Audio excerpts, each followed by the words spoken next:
But you know, speaking of the house, we have a picture here that is, the house looked a little different when you were a boy, didn't it? Than when it was. Well, this one is a picture of who? Who is that? that's Orion Hartley. He's 16, 17 years of age. And this was the front porch of the Hartley house. But either the strong wind or I think it was a later hurricane. And it just took, it just wiped that right off. So they just cleaned it up and didn't rebuild it. So it was a nice porch with a And overhang. that was right on the front, and it was facing Curlew Road. I see, right. And if you looked at this literally, right about here would be the front steps. Okay, right.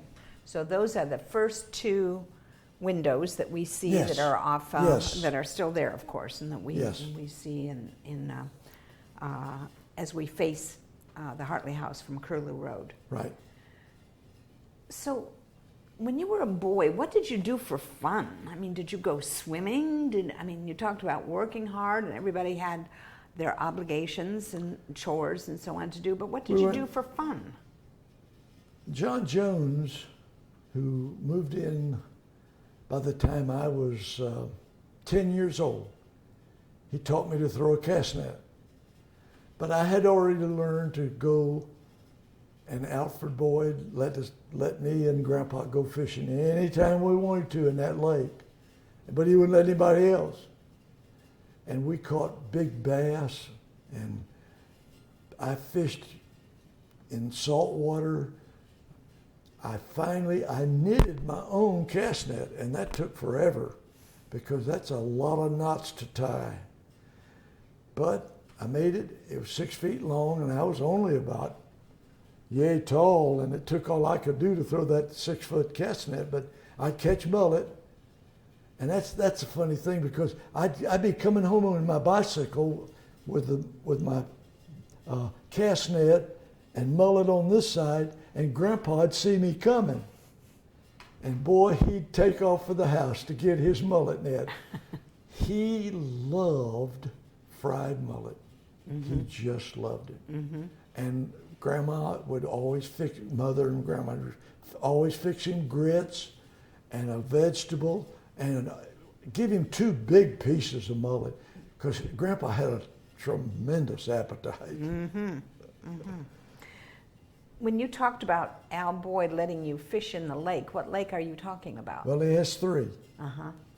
And we could fish in any of the 3. Okay. Which ones were they? Do you remember? I mean, Well, were they over on the other side of 19? The first one you get to after you go across 19 on Curlew Road, you turn a little bit this way, and that first lake, that we caught the biggest ones there. Yeah, that's a beautiful lake, actually. Oh, it's beautiful. I'd love to go it's there beautiful. and see And it's that. full of bass. Do you remember other things that you did for fun? Did you play baseball or any other sports? Did you have a big swing on your property that you? Sally, that was really a sore spot because for kids, we couldn't do anything. We couldn't join clubs in high school or junior high or anything like that because we're 9 miles from the high school, and how are we going to get home when we have to go to a night meeting?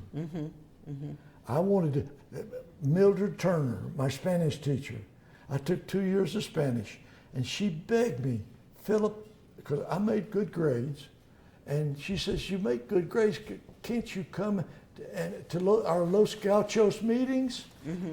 I said, Miss Turner, I can't, I don't have any way home. Oh, she said, let me work on that. But she never could find anybody that was coming my way, you know. And they only had 1 meeting a month, but still, I would have liked to have joined, but we couldn't, none of us. Helen, she faced the same thing. Ann faced the same thing. Dick, the same thing. We just live 9 miles, and that's too much to try to hitchhike at 9 o'clock at night. Right. You know. Hitchhiking was a way to get around in those days, Oh yeah, though, wasn't it? Yeah, yeah. Of course, I had a bicycle. I see. just went everywhere on a bicycle. Right. Now you asked me about sport, what I did for sport. I'm going to tell you. Yeah. Okay. Now this is the truth. When I was about 8 years old, I got a BB gun, and oh boy, that was fun. And Bill Pulaski, he had got one about 6 months before me, so I had to get one. So we discovered that we could lay down out on the middle of Curlew Road, and there'd be 100 dragonflies above us, and we'd take that BB gun and shoot and shoot and shoot. Every now and then we hit one, and he'd spin coming down, and that was great sport. But we could lay there half an hour and there wouldn't be a car. That's a good point. Couldn't do that no today. No cars, just wide enough for 2 cars. Couldn't do that. And when you laid down late in the afternoon, the road was hot from the sun in the day. Yeah, listen, you could ask Bill Pulaski, he'll tell you. I'm sure you That would. was a great sport. Right. Where, I'm sorry, I forgot what I was going to ask you. Oh, where did you go swimming? I mean, I assume Slippery you Log. Okay, which was Curlew Creek? That way in Curlew Creek. Uh-huh. Somebody dug that out. We never did know who. But it was about 6 feet deep in the middle. It was a little wider than this apartment, and it's about a little longer than this apartment. But it was like a swimming hole? Oh yeah. It was dug out, so it went had right some down depth. to 6 feet deep, and the water was coming in this end and going out that end. That's great. And we swam in that constantly. Ralph and Gladys Jones, all of the neighbors that had built houses and moved in. Phil, let's talk about holidays. What do you remember about a favorite holiday? Was it the 4th of July? Was it Christmas? Was it Thanksgiving? Halloween? Easter? What do you remember about holidays as a child? I'm talking about particularly. I usually got, for a Christmas present, I usually got what I would like to have. And when I got that BB gun, my mother, it was a used one, and she only paid $5 for it. But $5 was a lot of money then. Yeah. But I think, Sally, that I enjoyed the food on holidays more than anything else. Because boy, I tell you, Mother and Grandma, they would put on a spread.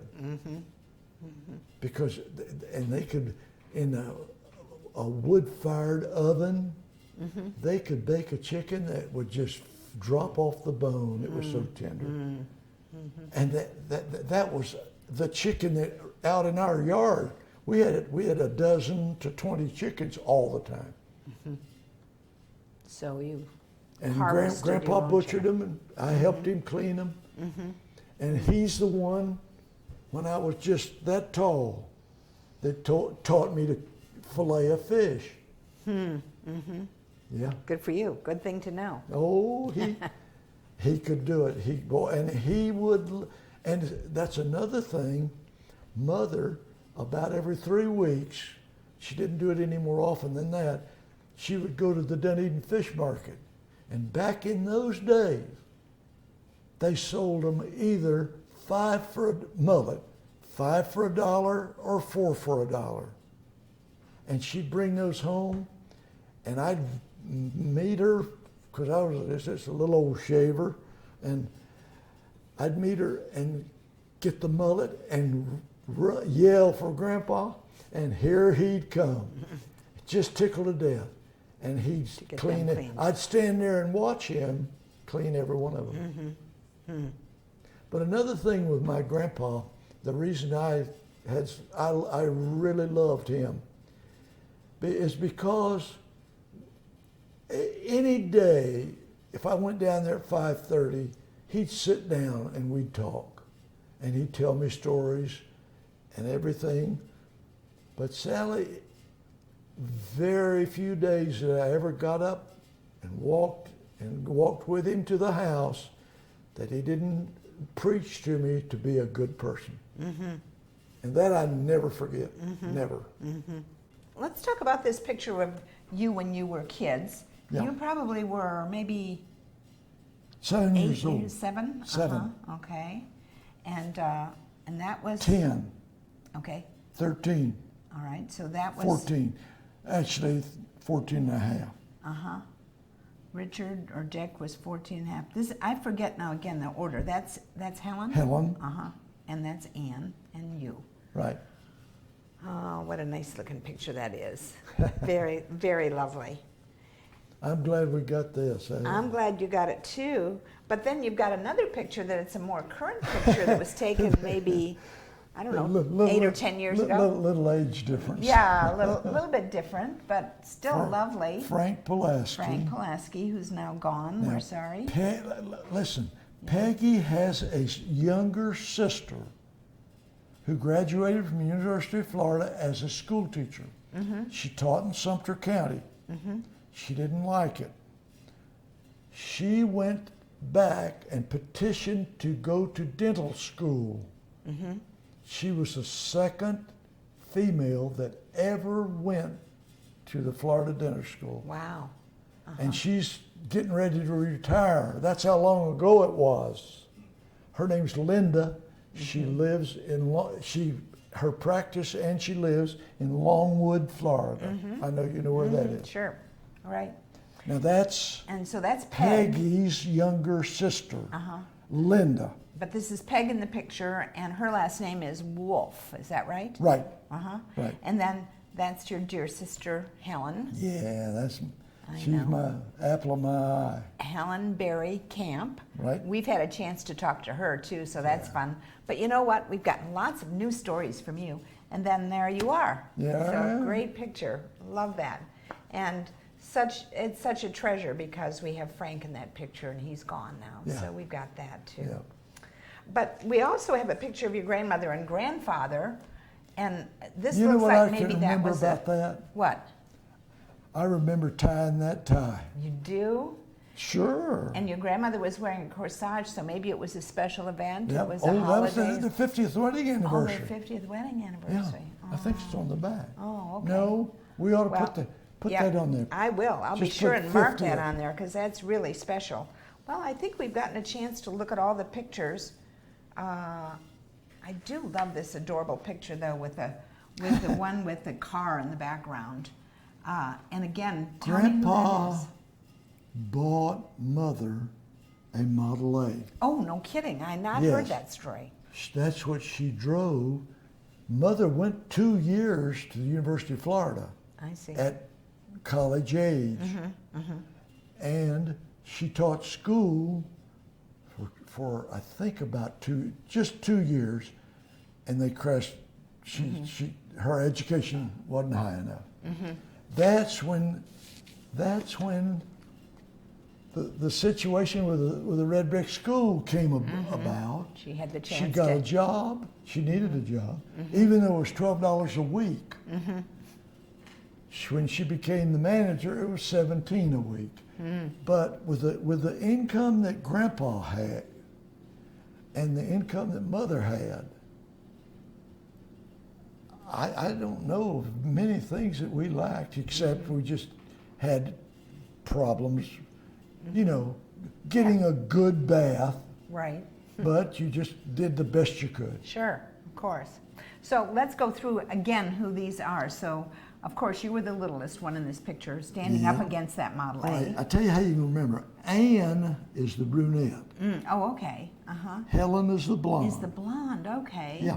And Let's see. Richard is there? Yeah, there. Absolutely. Well, no, It's hard to tell. Their hair looks a little dark in that picture. Yeah. Right. So what did you end up doing for a living? I went to work first I sold cars for 5 years. And I did that because I thought that I was bashful and I needed to learn to talk to people, to walk up cold turkey to somebody and sell them a car. I did that for 5 years. Mr. Guy McMullen, a very, very close and dear friend of mine, he's lived to be 104.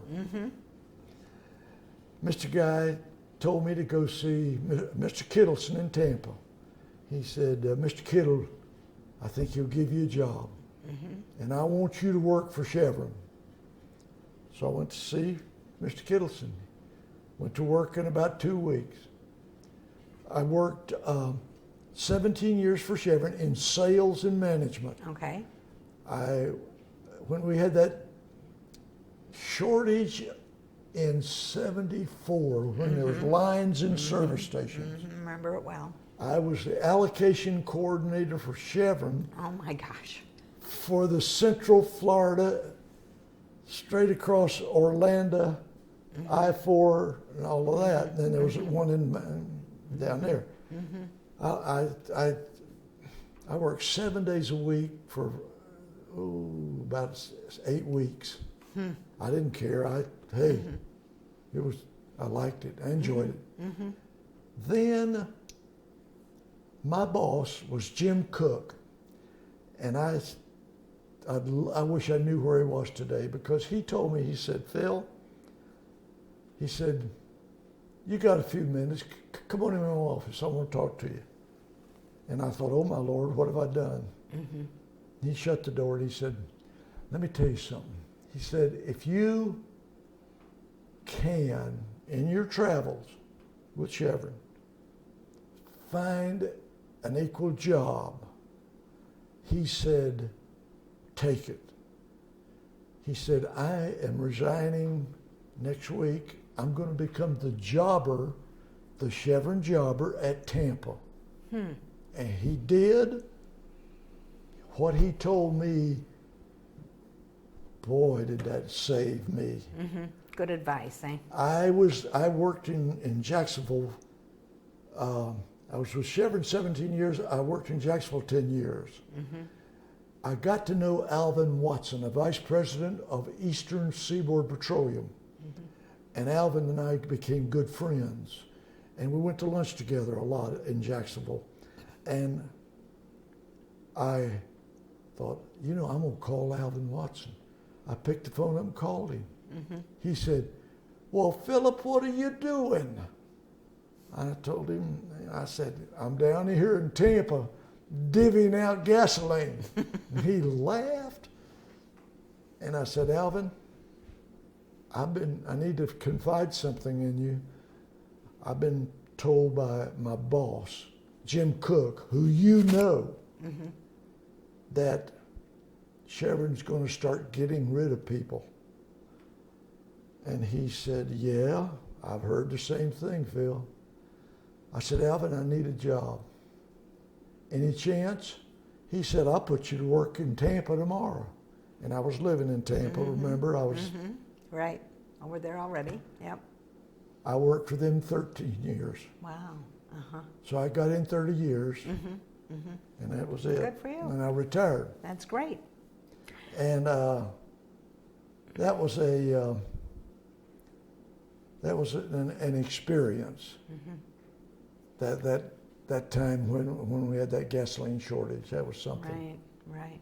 But you know how many employees, how many sales salaried employees that Chevron has in Florida today?